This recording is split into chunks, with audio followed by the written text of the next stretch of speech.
നമസ്കാരം, ഞാൻ ദശരഥ. ഇന്നത്തെ പ്രധാന തലക്കെട്ടിലേക്ക് എല്ലാവർക്കും സ്വാഗതം. പാഠപുസ്തകങ്ങളിൽ വളച്ചൊടിച്ചാൽ ചരിത്രം അംഗീകരിക്കില്ല എന്ന് NCERT-യിൽ B. ശിവൻകുട്ടി പറയുന്നു. സംസ്ഥാന അവകാശ സമിതി ചെയർപേഴ്സണായി ചുമതല ഏൽക്കാൻ മുൻ കേരള ഹൈക്കോടതി CJ മണികുമാർ വിസമ്മതിച്ചു. കോഴിക്കോട് സ്വദേശി ഹൗ മോണ്ടെ മിസിസ് ഇന്ത്യ വേൾഡ് വൈഡിന്റെ ഫൈനലിലെത്തി. പാനൂർ സ്ഫോടനം തെളിവ് പിന്നീട് 7 ബോംബുകൾ കൂടി പോലീസ് കണ്ടെടുത്തു.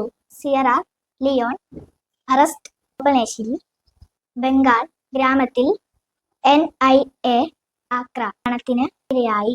ബന്ദി ആക്കണമെന്ന് ആവശ്യപ്പെട്ട് ആയിരക്കണക്കിന് ഇസ്രായേലികൾ റാലി നടത്തി. മാരകമായ സിന്തറ്റിക് ഡ്രഗ് ന്റെ ഉപയോഗം കുത്തനെ ഉയർന്നതിനെ തുടർന്ന് സിയറ ലിയോൺ ദേശീയ അടിയന്തര അവസ്ഥ പ്രഖ്യാപിച്ചു. എല്ലാവർക്കും നല്ലൊരു